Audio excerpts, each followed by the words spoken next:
Welcome to the Scott Townsend Show, brought to you by Dietzo Man Productions.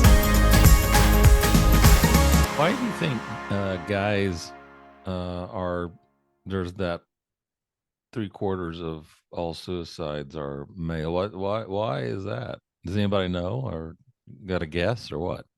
Yeah, I mean, I can tell you firsthand, again, having lost a fraternity brother to suicide and just speaking to our community members who have been affected by this terrible disease, I'll call it. I think men by nature, we were kind of pre-wired and predisposed to putting up this masculine guard, right? Like we're supposed to be tough. We're supposed to be the rock of the family. And a lot of times, we tend to shove our emotions down and don't address those emotions until they bubble up in a negative fashion at some point down the line, right? So I think a lot of it is just kind of societal norms and how men are kind of see themselves, right? And so what we try to do here at Movember is openly talk about it and have conversations like this to make men feel more comfortable, to be vulnerable, to wear their emotions on their sleeves, and to open up and talk to their buddies and check in with their loved ones.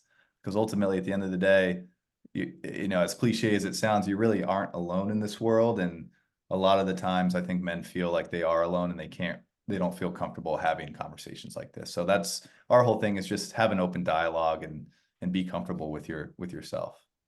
Had lunch with a friend, and I asked him. I knew I was going to be doing this interview, and he, at one point, had contemplated or did contemplate suicide, and was like, just right there, ready to do the deal. And somehow or another, it didn't happen.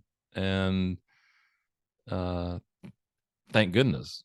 But I asked him, I said, what was the switch? What was the flip? How did you go all the way to that point and then switch it around?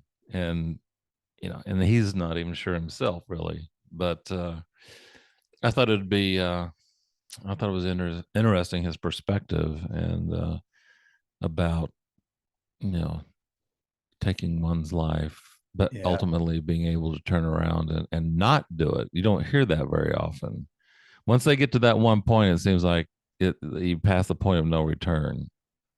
totally.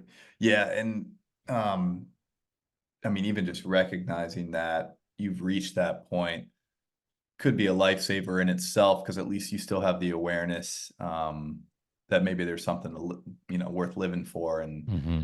it's tricky, man. I mean, there's no simple solution. I will say that at the end of the day, we have a bunch of programs that we support. I'll give you an example. There's one called Making Connections that basically um, provides mental health resources in low-income, underserved communities that just don't have access to some of these resources because, as you know, our healthcare system is so expensive and outrageous and unrealistic. And so our whole thing is to try to lower the barrier to entry for these mental health resources, and kind of put these tools in the hands of people, so they can be, again, a little more proactive with their mental health, and it doesn't reach that doomsday point. You know what I mean? Mm-hmm.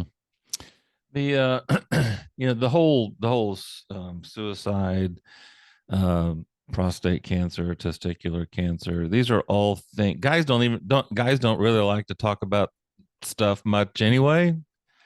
But now this is the stuff. These are the kind of things that are really hidden. I mean, like, you don't go to the bar and say, "Hey guys, I think the boys have cancer," and it just don't us, you just don't hear that, see that, and so yeah, it's that's a tough one.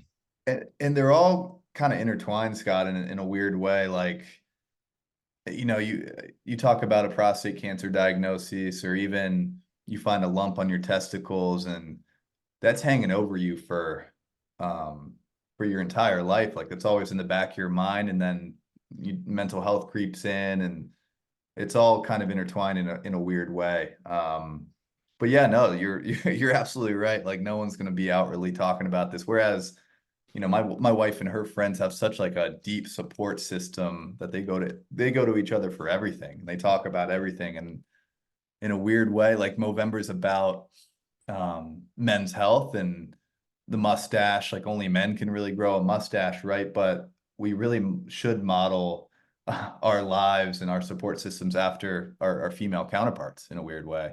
Yeah. So people always ask, like, how do women get involved at Movember? Like we have a whole physical activity activation and stuff like that, but it really goes beyond that. It goes to supporting your your loved one. Everyone has a father, everyone has a brother, friend who's a man, and like, Grandfather. yeah, and it just like showing them an example of how to actually act and talk about your feelings, I think goes a long way. So that's how I think women can get involved at Movember.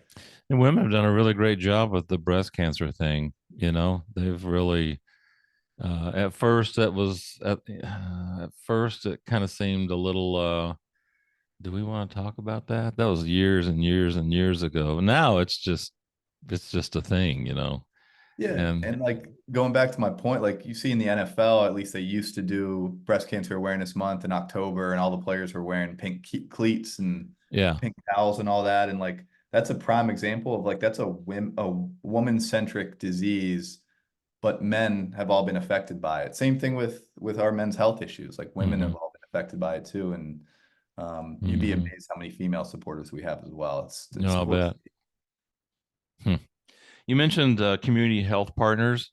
Can you name a few of the partners that you guys work with? You mentioned one. Yeah, making connections. So that's a very grassroots kind of initiative that we spearheaded. So we for that program we partner with like local implementation partners that are like boots on the ground in some of the cities that we don't have a physical presence in, that are actually seen through some of these community programs and stuff that we're funding. On the prostate cancer side, we're partners with the Prostate Cancer Institute. They've been a long-term partner of ours. They have some of the best researchers, prostate cancer researchers in the world coming together. So our funding just helps support their efforts and, you know, pay some of the scientists and researchers and all that.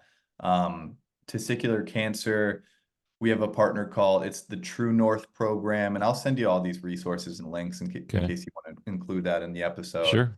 But it's all on our website. We're always adapting to the times and trying to partner with more localized organizations. It gets a little tricky because we are a global operation, and so some of our health partners tend to be a little more global. But in the US, we're trying to be a little more, I guess, hyper localized and support programs and organizations that are here in our country.